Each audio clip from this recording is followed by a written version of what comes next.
like to share a couple of thoughts with you tonight, if I may, brothers and sisters, and share a testimony with you about missionary work. I'm very much involved in missionary work right now. As we get into that, let me just share one concept with you. I had an experience some years ago when I was a bishop. A young man came up to me and he said, "Bishop, I want you to tell me why we go to all the meetings we go to." He said, "I've got to go to seminary and Sunday school and all these meetings. I'm tired of it. You tell me why we go to these meetings." I thought about that driving down here tonight. And I thought back as that young man asked me that question to an experience I had as a youth when I went to a fireside. And it was one of those firesides where there was a real fire. And so it was a real live fireside, and the fire was going. The man got up and was going to be our speaker that night, and he said, "I'm going to talk tonight about why you go to all the meetings you go to, and I'm going to talk about the fellowshipping program of the church and why we encourage you to fellowship your friends." And then he proceeded to walk across the room to the fire, and he got this poker out, and he reached over with this two-pronged poker, and he grabbed a coal out of the fire. Great, big, beautiful, red, glowing coal. He set it down on the hearth, and then he walked back to his seat, and he sat down across his legs and started to watch that coal. Well, there wasn't anything else for us to do, so we sat there and watched the coal, too. We watched it for about 20 minutes. That coal, as you would imagine, started to get dimmer and dimmer and dimmer, and pretty soon it started to smoke, you know how they do, and it got black and black. Pretty soon it was just coal. And he got up after 20 minutes and walked across the room and then picked it up with his bare hand. That was impressive. I was impressed with that. He grabbed it with his bare hand, and he walked over to the fire, and he set this coal back in the fire. Then he walked back and sat down. Didn't say a thing. Watched it for about 5 minutes, and as you would imagine, the coal started to get a little brighter and a little brighter, and pretty soon it was just as red and beautiful as all the other coal. And then he got up and he said, "That's my talk, amen." It was the greatest talk I ever heard. That talk had more impact on me than I think any talk I'd heard up until that point. That's why, brothers and sisters, we go to all the meetings we go to. We don't go to sacrament meeting on the third Sunday so the High Council can put us to sleep. We go to that sacrament meeting so that we can bask in each other's light. These meetings are stoking experiences. We come not because there's going to be a great speaker or a bad speaker. We come because, and I say this from a preamble, my talk. We come because we can be together and we can sit by each other and we can share in each other's strengths. And our coal is stoked. And we can go out the rest of the week and feel that strength and just make it fun. Well, I answered that young man's question when he was asking and pointing why do we go to the meeting, and I asked him a question, "What did you have for dinner 3 weeks ago on Thursday night?" He said, "Bishop, I can't remember what I had for dinner. That's a dumb question." And I said, "Well, did it do you any good?" And he said, "Well, of course it did me some good. It kept me alive another day." And I said, "That's right. That's why we go to all these meetings, because it keeps us alive another day spiritually." So I would hope, brothers and sisters, that we're here tonight to be stoked a little bit, not only by the speakers, but by just sitting together and feeling of each other's life. And that's what people feel when they come to the church for the first time. You'll not long remember what you hear tonight or what you hear in many sacrament meetings, but you never forget what you feel. And that's the power of the fellowshipping program. People will come into your home for a family home evening, and they'll feel something there. They don't know what it is yet. It's the Spirit of God. They'll go away from that and they'll begin to want more of it. We had an experience I'd like to share with you, brothers and sisters, that taught me a whole lot about our being missionaries. When we were in Portland, I was mentioned I had an opportunity of being in a stake presidency there. And every once in a while we would have a meeting that was devoted entirely for missionary work. And we'd get up and give talks on how important it was for the members to be missionaries. You've heard that. From the time President Kay said that for the first time, we've heard it thousands of times. Every member is a missionary. Well, we do that and we get all excited in state conference and the general authorities come and we get all worked up about doing missionary work, and it lasts like the flu, about 24 hours. And Monday morning an interesting thing happens. Like every Monday morning the sun comes up. We're back in our house and we're not around those 2,000 people in the state conference anymore, and we're not about to do it. We came home one night after one of these Saturday night sessions, my wife and I had just given a talk. I thought I'd just given a marvelous dissertation on missionary work and why we ought to do it. And I came back very frustrated, and I was stomping around the house and I was saying, "Sweetheart, why can't we get the people of this state to just walk across the street to their neighbors and ask them to come into their home for a home evening? Tell them they love them. Why won't they do that?" And I was stomping around exhibiting all kinds of righteous indignation. And she just had kind of an interesting smile on her face. And then I made the mistake of asking one more question. I said, "Sweetheart, why do you suppose we haven't done it?" That was a mistake. She pointed her finger at me, I'll never forget, and she put her finger right in my nose, as only my wife can do, and she said, "Would you like me to tell you why we haven't done it yet, President?" And I said, "Yeah, tell me why." And she said, "Because you're afraid to." I was offended by that. Afraid? Me, your dragon slayer? President Smith? I'm not afraid of anything. I think you forget. I was on a mission for 2 years in England. I've knocked on thousands of doors. I'm not afraid. You're afraid, President. Now, wait a minute, sweetheart. You forgot. I have been on a mission. I know how to knock on doors. I dare you to go across the street right now and invite the McDowells over to a home evening. Now, wait a minute, sweetheart. Let's talk it over. I wasn't about to go across. And you know why? I was scared. I was afraid to. And for the first time in my life, I recognized the emotion that had kept me from going across my street. Well, as I remembered that, I asked myself the question, well, why wasn't I afraid in England? Why wasn't I afraid when I knocked on the doors in England? You know why, brothers and sisters? I didn't live on any of those streets in England. If I had a bad experience on one of those streets, I never had to go back. I'd go to another street, wouldn't we, missionary? You bet. But on my street, if I go across the street and embarrass myself with my neighbor, what happens? I have to go to work early in the morning and come home late at night.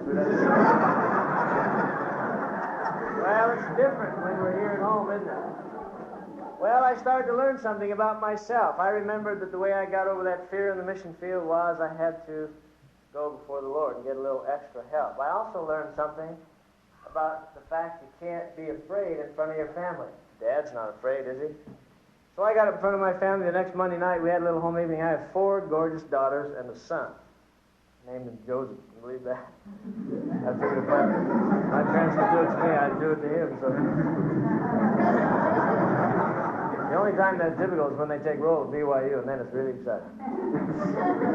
I stood before my family on that Monday night, and I said, you know, I've been thinking that we really ought to go across the street and maybe take some cookies to our neighbors and sing a song and tell them we love them and see if they wouldn't like to come to home evening.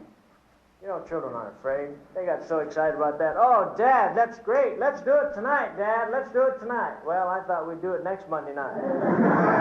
Oh, no, Dad, let's do it tonight. And I looked at my wife and her fingers started to come up and I said, all right, we'll do it tonight. And so we prepared some cookies and we learned a song to sing, and then we came into the front room and we had a word of prayer together. And then we began the arduous journey across the street. You have any idea how wide the streets are in Portland? It took us about 45 minutes to get over there. We walked up on the doorstep of our neighbors right directly across the street, and my children, you know, pushing Dad. Dad's not afraid. I deserved an Oscar for my performance that night. They pushed me up to the door, and I rang the doorbell, and the door opened, and Mr. McDowell opened the door, and he said, yes. And I said, Mr. McDowell, I'm Hyrum Smith, and this is my wife and my children, and we want you to know we love you. And we prepared a song and made some cookies, and we'd like to come in and give you those cookies and sing a song. Could we do that? What do you suppose his reaction was? He had to go ask his wife for permission for it. And he went back, he said, just a minute, he went back in the house, and I could hear him whispering through the door, and he said, sweetheart, the people from across the street are out here. She loves me.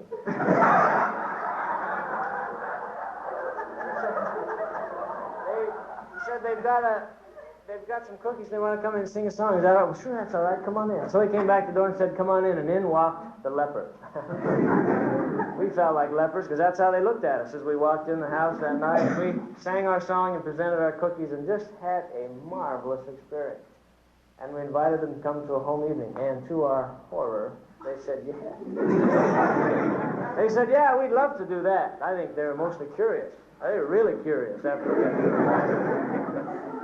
And so we then left, and we told them we loved them again, and we left and walked back across the street. It didn't take us near as long to get back, so didn't get over there. What do you suppose Dad did when we got back into the safety and warmth of our living room? I stood before my family. Wasn't that easy? There was nothing to that, was there? Oh, Dad, that was great. And then we started to have some marvelous experiences on our street, brothers and sisters, with our neighbors, and saw some of them join the church, and saw them start to participate in the marvelous blessings that we have in the church. Brothers and sisters, I think if we all recognize that there's just a little bit of fear in doing missionary work. In my case, there's a whole lot of fear. When we came to Ventura as mission president, we found that the street in Ventura was just as wide as the street was in Portland. And we had to do it the same way. Pray, cookie, the whole business. Dad up front. And then we went across the street, and we've had a great experience in Ventura. We've got a number of people going to church, and they're coming to our home for family home meeting. It's just a great, great thing. Our kids aren't afraid. There are 37 kids that live on our street in Ventura, and they all live at our house now. I don't know if that's good or bad. I think we're carrying a little too far, but they are all at our house. And I've come home many times, all 37 kids running through. It's like a jungle. Brothers and sisters, that is the exciting thing about missionary work. If it's going to happen and happen well, we have got to be in condition for it. The greatest statement I've ever heard on missionary work or on the fellowshipping program is this: alone in the moonlight is better when you're not. Think about that, will you? Alone in the moonlight is better when you're not. Now, you brethren, if you're standing up on a cliff and you're overlooking a beautiful moonlit scene, you can enjoy that to a degree, but if your wife is with you, wow. And if your family is with you, double wow. And if your whole street's there, triple wow. Well, that's the essence, brothers and sisters, of getting exciting about sharing the gospel. How many of you saw the movie Star Wars? Fair amount. You know why I saw Star Wars? I had to. I couldn't carry on a decent conversation at work anymore.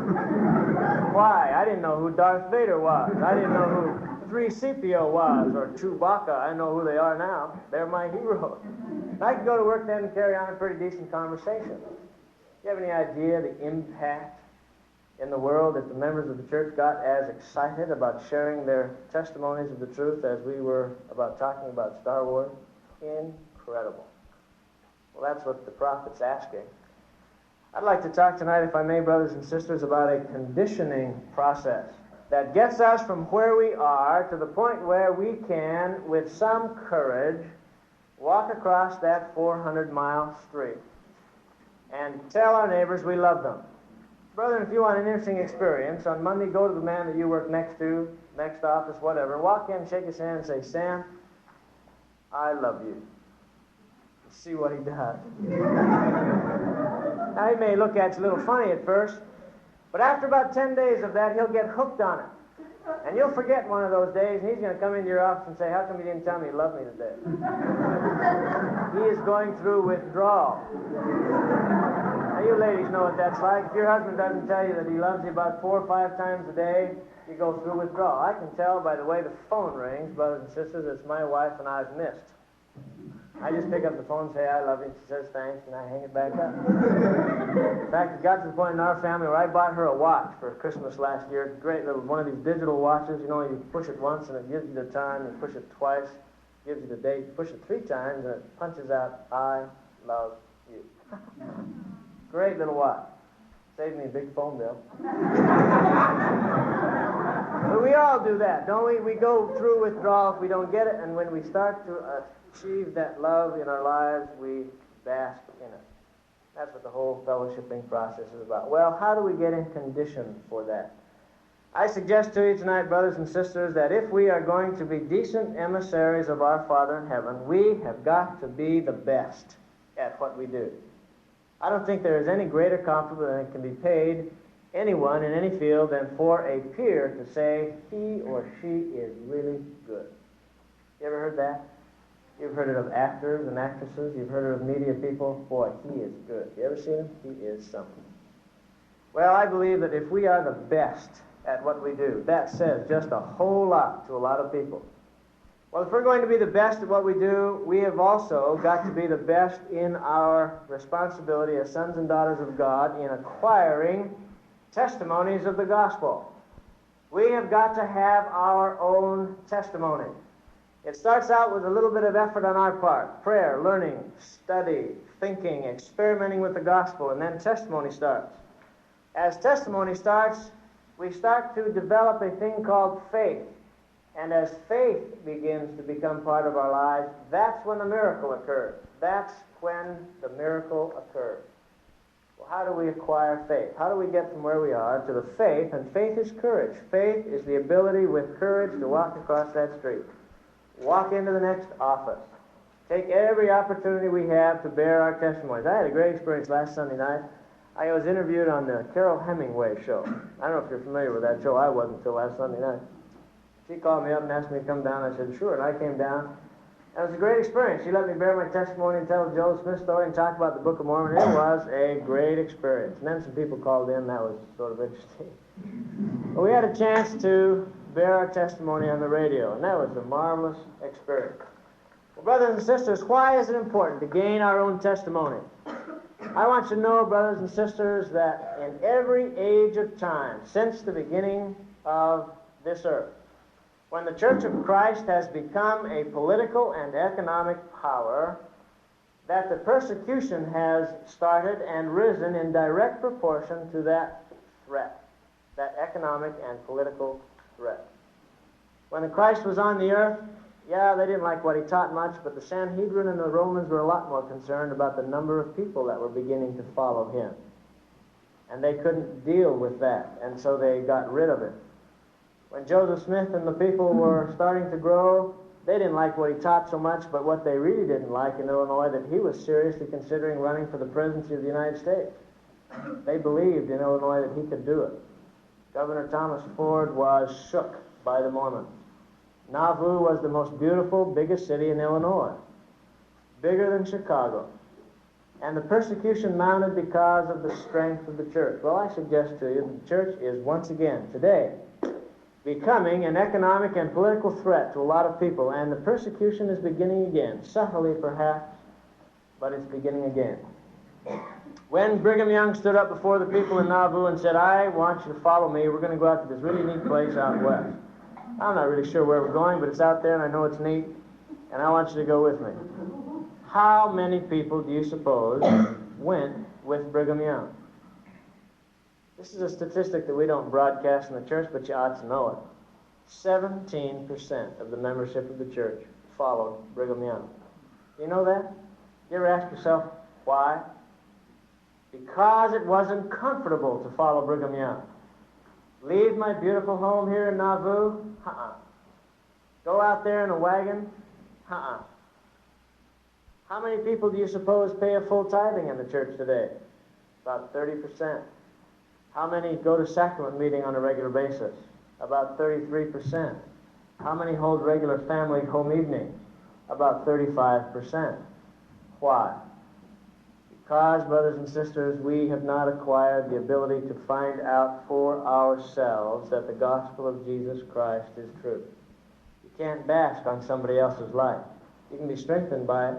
When you're sitting on that hearth all by yourself, you've got to have light of your own, or it goes out. And there are a whole lot of lights going out, brothers and sisters, because they can't get around your light or someone else's light. Well, that's why I believe we've got to develop this testimony. And as that testimony grows, it translates into faith, and with faith comes great, marvelous works, and miracles occur then. I went into the military. I got home from my mission in 1965 from London, England, and I received one of those letters that reads like this. It said, congratulations, your friends and neighbors have selected you to represent them in the United States Army. I've been looking for those people ever since. I got drafted into the military. And I went to a place called Fort Polk, Louisiana. Now, I don't know if you've ever heard of Fort Polk, Louisiana. When the world ends, it's going to start in Fort Polk, Louisiana. That's a bad place. Well, in basic training, brothers and sisters, in basic training, they take a bright, vibrant young American mind, and in 8 weeks, they reduce it to an undulating blob of green protoplasm. And I got there, and they took all my hair away and gave me a green suit and a rifle, and they were going to teach me to be a killer. Here I was just off my mission. I'm going to be a killer now. And in basic training, because 65 was the Vietnam year, the Vietnam War was rising at a great pace, and there were lots of people going through basic training. They put me in a barracks. And I don't know if you've ever seen a military barracks before, but it's very basic living. You know, it's got a roof and 4 walls and 2 floors on it. And they normally put 40 young men on one of these floors. And in this case, they had 60 because of the war. And they had double-deck bunks down both sides of this barracks. And the double-deck bunks were about that far apart. So when you went to bed, you had to sort of slip in sideways and shinny into bed. And there's this big corridor down the center. And then you had your foot lockers out in this aisle. Well, they assigned me to the top bunk of the very far right-hand corner bed. Got to be about 10:30 that first night, and I was feeling a little humiliated, no hair, and this green suit and everything. And as I was about to climb into bed, it dawned on me that it was time for Elder Smith to say his prayer. And I looked around, and there wasn't anybody else praying. And I thought to myself, and I stood there for probably 15 minutes, wrestling with all the reasons why it would be okay for me to leap into bed and say one on my back. I said, surely the Lord wouldn't mind if I just do one of these. Nobody would be offended, and it'd be real easy. After all, it's really difficult to kneel from the top bunk. And I thought he'd understand that. And I was going through this rationalization process, and finally, after about 13 or 15 minutes, Elder Smith said to me, you just came from England, Elder Smith, and you've been telling people for 2 years that it was critical to get on your knees and talk to the Lord every night. So I decided I'd better do it. And the fellow who slept under me had already gone to bed, so I bent down and tapped him on the shoulder. And I said, would you mind if I used your bed to say my prayer? And he looked at me like you look at a very strange thing. And he said, sure. And he got up and left. I never understood why he left, but he didn't want to be there. He just got up and left. And so I knelt down in perfect silence and said my prayers. I don't really remember, actually, whether I prayed or not, but I remember kneeling down. I can remember a very uneasy silence in about a 2 or 3 bed radius. And I could feel the fingers. You know, what's he doing? Got a little easier the next night. After that first night, the next morning, I was then named the Reverend. And I was called Reverend for the rest of my military experience. The next night was a little easier. The third night came along, and I was praying. We had a little ritual. This fellow underneath me, he'd get up and leave. One of the fellows came up to me as I was praying and kicked me. He says, hey, can I help you find what you're looking for? And I said, no, I'm saying my prayer. And he said, oh, okay, and he left. Well, the fellow that slept in the bed next to mine, remember we were very close, and if you rolled over in the night, it got really embarrassing, and so you didn't do that. This fellow who slept in the bed next to mine was a fellow by the name of Osmond. Osmond was from Kentucky. He was about 6'8", weighed about 280 pounds, no fat on Osmond. He had mastered the military vocabulary, which means he had a foul mouth. And he pretty well got what he wanted. He came up to me on one of the training ranges that we were on about the 4th day, and he said, Reverend, I want to talk to you. And he took it. I said, bring it on, Osmond. And he said, I've been thinking that I'd really like to have you pray for me. I've been watching you pray. And he said, would you mind praying for me? And I figured if anybody needed praying for, Osmond did. And I said, sure, Osmond, I'd be glad to pray for you. So that night as I was about to pray, he said, don't forget, Reverend, you're going to pray for me tonight. I said, all right. So I did. I prayed for him. Next day, we were out on the range again. He came up to me and said, Reverend, something's been bothering me. I need to talk to you. I said, all right. He walked off to where we were alone, and he said, Reverend, isn't it a little noisy in there when you pray at night? And I looked up at him and I said, yeah, I've got to admit I've prayed in quieter places, Osmond. And he says, well, I want you to tell me when you're ready to pray tonight.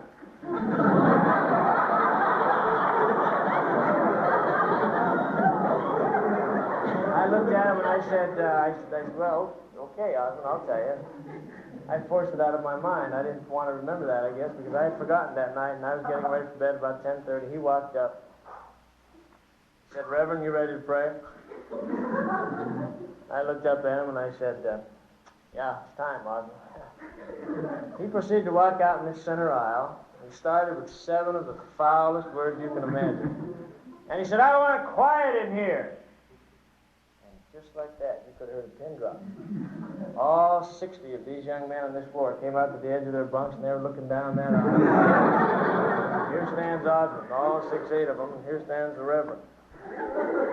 He says, I want it quiet in here while the Reverend prays. And he looked over at me and he said, pray. Well, there wasn't anything else to do at that point for the Reverend, so the Reverend got down in perfect silence that night.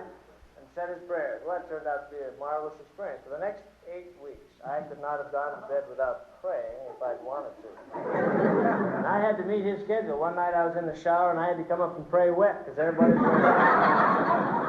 This turned out to be a fun thing. He'd get them all quiet and I'd come up and pray and they'd call me Reverend, I called them Brethren. It was a great experience. The thing, brothers and sisters, that turned this experience into one of the most sobering experiences of my life was on the last day of basic training. You go through this military parade and they give you these little badges. If you can hit a target with 4,000 rounds of a machine gun, they give you a marksman badge, We got all our badges and we had gone through our... You've been there, You must have been in the army. After we got through with the parade that day, I discovered that 17 of the young men on that floor were members of the church. All 17 of them were from the state of Utah. All of them had been active in the church up until the day they came into the Army. Most of them had lost their virtue in Leesville, which is a nasty city outside of Fort Polk. All of them were smoking and drinking. Most of them had mastered the military vocabulary. You know how I found out, brothers and sisters? Each of them felt it necessary before they left to come up to me and apologize. And 17 times that afternoon, these young fellows would come up, handsome, strong-looking young men. Reverend, I think there's something you ought to know. I know the yes, too. And I'm not very proud of it today. I had to ride from Fort Polk to Jackson, Mississippi to get an airplane, and I'll never forget that bus ride as long as I live. I wept and I pled with the Lord, and I said, why, Lord? What happens to a young man who goes through the programs of the church? He goes through seminary and Sunday school and primary and all of the marvelous things that are available to us. And when he comes into the military, why? You know what the answer to that is? Because, brothers and sisters, there arrives a time in all of our lives when we have to find out for ourselves. We can't bask in our Father's light anymore, our mothers, or our bishops, or our stake presidents. We've got to know for ourselves. You know what the message in the military is when you get there? You want to be happy here, my friend, you better do what we do. You better think like we think, you better act like we act, and do all things we do. And if you don't want to do those things, you better not plan on being very happy here. You're not going to be in. And if you're not in, it's no fun. That's an incredible pressure. And they didn't make it. That's why I have an incredible sense of urgency, brothers and sisters, for each of us. Young people, every chance I get to talk to young people, I beg and plead for them to find their own testimonies, find out for themselves that God lives, find out that the Book of Mormon really is the Word of God. Because somebody's going to stand them up against the wall someday and ask them the question, do you really believe that? I had an experience when I lived in New York City for a couple of years. Really grew a great love for the theater in New York. My father, you might be interested to know, was a senior professor of speech at many universities and was a consultant for pronunciation for the Webster Dictionary. And he used to go to the Banff School of Fine Arts every summer and do a play. Great actor, my father was a great actor. And he taught at the University of Utah for a number of years. You might have known him. He's not saying that you're old, but you're close.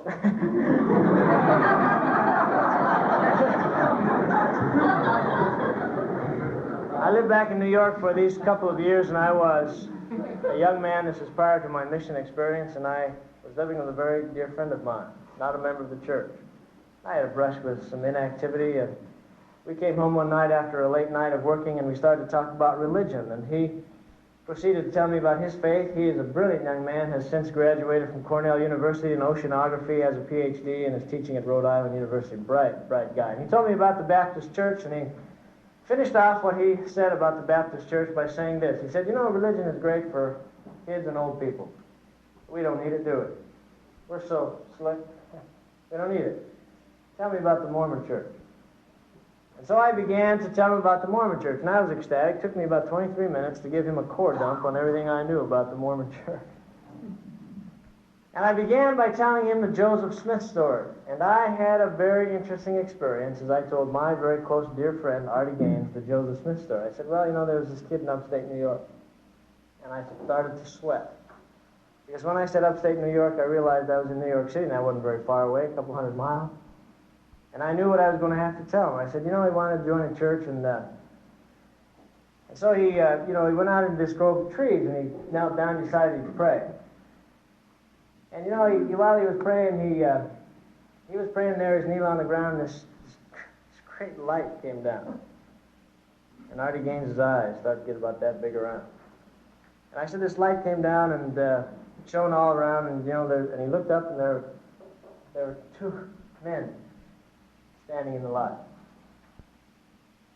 And Artie very quickly said, yeah, who was it? And I said, well, actually, it was God and Jesus Christ. He said, you mean they've been to New York? And I said, well, yeah, I guess they have. I never thought about it like that. And I proceeded to get off that as quickly as I could and finish my story, and I'll never forget what he said as long as I live. His eyes never got any smaller.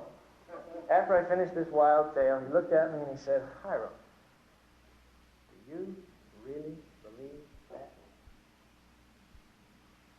And my conditioned response, the response I've been raised with, was to say, of course I believe that. How dare you ask me if I believe that? But because of the close relationship we had, we almost had a filial relationship. I had to look him in the eye and say, you know, Artie, nobody ever asked me that before. No, I don't know for sure that's true. And then his eyes got the regular size. He said, boy, I'm sure glad. You had me worried there for a minute. And then he rolled over and went to sleep. And then my eyes were about that big around. I lay there that night, a very shaken young man. And I said to myself, suppose it's not true. Heavy. Maybe I'd better find out. My family's been part of this for a long time. Maybe I don't know for myself whether or not it's true. And I began reading and thinking and experimenting and praying like I had never done before in my life. And I won't tell you how long it took, but over a period of years I began to develop a testimony that was mine. Gained enough of a one to go on a mission, and there it solidified and became much stronger. Several years later I went back to New York, took a special trip, and invited Artie Gaines to dinner, and I took him out. And said, remember that story I told you about the light and two men? Yeah, I remember the story. It's true. I want you to know, Artie, I know it's true, just as sure as I sit here tonight. And as a son of God, you've got to admit it. Either it's true or it's not. Would you admit that? Yeah, I'll admit that. I said, as a son of God, you owe it to yourself to find out. Well, so far he hasn't done anything with that, but he knows that I know for sure now that it's true. But I, just like everyone in this room, at some time in our lives, have got to find out for ourselves. And if we'll do that, brothers and sisters, then it doesn't make any difference what the behavior is of anyone, right up to and including the prophet. Nothing can shake that testimony that the Lord has given to us as a gift. And testimonies are gifts from our Father in heaven. Well, step one, brothers and sisters, is getting that testimony. And from that great strength comes, and great faith will develop. Power will develop. Let me close with two quick stories of the courage that comes from faith. You know, if you'll pardon me, another military story. I had a great experience in the Army. The Army for me was a great time. After my basic training experience, I went to OCS and became an officer. I decided that I wanted to get married. My wife's father didn't want her to marry a private, and so I went to OCS and got a commission in the artillery. In OCS, which is Officers Candidate School, it's a 23-week school. In 6 months, they turn you into an officer. Very rigorous, interesting training. In the last 2 weeks of that, your rank in OCS is determined by your class standing. And I, because I had the opportunity of graduating as the undergraduate, had 4 diamonds on my shoulder. That meant I was a candidate general. I had more power in OCS than I ever had in the real Army. I got demoted to second lieutenant when I got graduated. Well, I had 4 diamonds, and I had a staff, and they all had different ranks. 3 diamonds, 2 diamonds, 1 diamond, diamonds all over the place. One night we were sitting in our staff office, and a brand new class of candidates had just come into the school. And as we were sitting there reviewing these cards, we had 3x5 cards, one for each of these new candidates. We were reviewing the personal data on these cards. One of my staff members raised this card and laughingly said, "Ha! We got another one."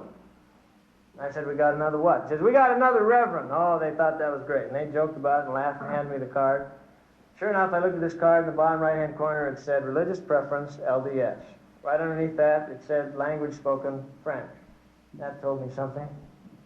And they kidded me about this for a moment. Then one of the fellows looked at me in a sort of half-serious way, said, "Reverend, do you suppose this new Mormon is as proud of being a Mormon as you are?" And I said, "Of course he is." And they joked and laughed about that for a few minutes, and then one of them said, in a very serious tone, "Reverend, how would you like to prove that?" And I said, "Sure. Come on." Well, you have to know something about OCS. Upperclassmen, there ain't anything worse than upperclassmen. Hated, despised, feared upperclassmen. And we had on our shoes, when we become an upperclassman, a horseshoe tap. Have you seen these horseshoe taps? They're sort of cleats. And you could hear an upperclassman for 4 blocks. We had our own paths that we walked on, and the lowerclassmen had to jump across our walks. If you ever got caught on an upper-class sidewalk, death to the lower class. Well, we put on our uniforms and our cleats, and we shined up our brass, and we marched over to this barracks where this new class was getting ready for bed. It was about 10 in the evening. And we walked into this barracks, and as is the military tradition, the first candidate saw all these diamonds, there were 7 of us, screamed at the top of his lungs, "Attention!" Everybody in that barracks froze. Well, another thing you need to understand about OCS is the barracks are a little different than the real army. The floors are highly shined. You can see your face in them. They get that way because we use Johnson wax on our hands and knees. Lower classmen were not allowed to walk on their own floors. If they wanted to get to their bed, they'd crawl across the tops of their bed with their shoes under their arms. The only people allowed to walk on the floors were the upperclassmen. Well, we walked into this barracks, down the center of this aisle with our cleats, and just destroyed the shine on this floor. Of course, we intended to do that because we knew it would take them all night to get redone for inspection in the morning. We walked up and down this aisle for a few minutes, thoroughly intimidating everybody there, and all these candidates, first day in OCS, thought they were about to die. Finally, after we walked up and down this aisle 3 or 4 times, I stood at one end of this barracks, and I mustered one of my gruffer voices, and I said, "I want to know if there are any Mormons in here." Boy, you could hear a pin drop, and you could see them. So I was wondering if anybody would dare admit that. Finally, down at one end of the hall, hand went up. So we stomped down there, all 7 of us, in our cleated shoes, and I walked into the cubicle, and there stood Chuck Daly. I'd never seen Chuck before in my life. I walked up to Chuck and put my nose about that far from his nose, and I said, "I want to know if you're a Mormon." "Yes, sir."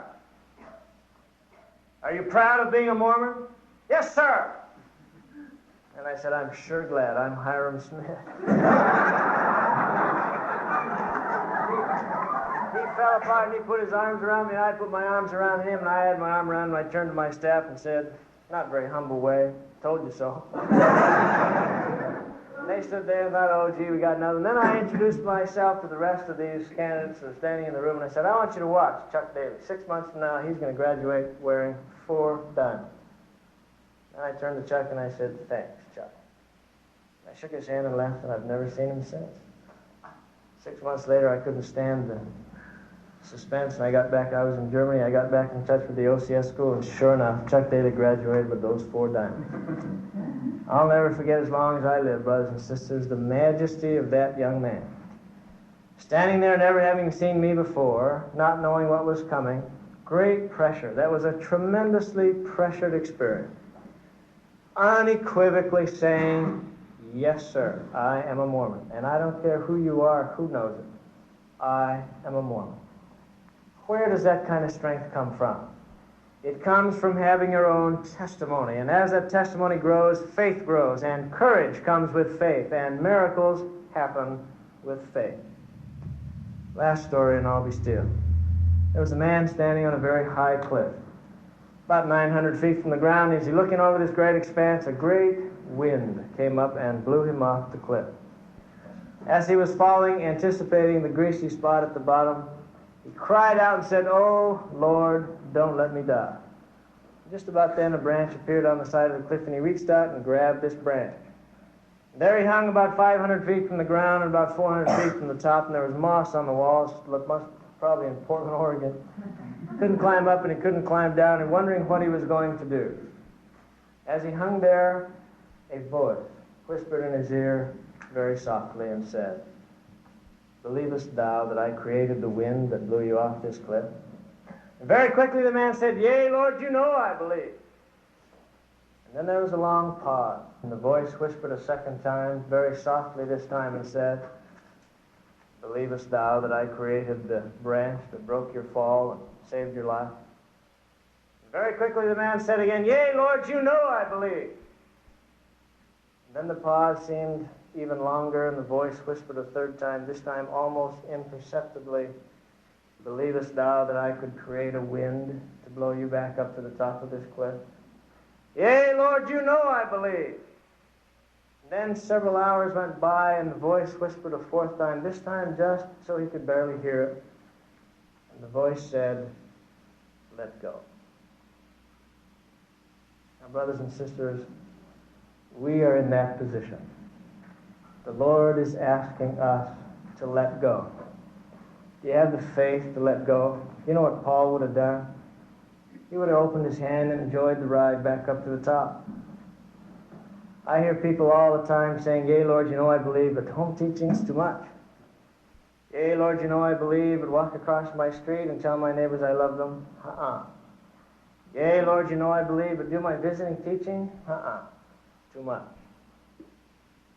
I bear my testimony to you tonight, brothers and sisters, that the miracle is not going to occur until we, the members of the church, acquire testimonies that are our own. We develop a relationship with the Savior of our own. And as we do that, the faith will come. And as the faith comes, then the miracle will happen. But the miracle won't happen until we build the rocks. And our rocks, brothers and sisters, is our desire, our ability, our tenacity in going out and doing what the Lord has asked us to do. I want you to know tonight that I know the gospel of Jesus Christ is true.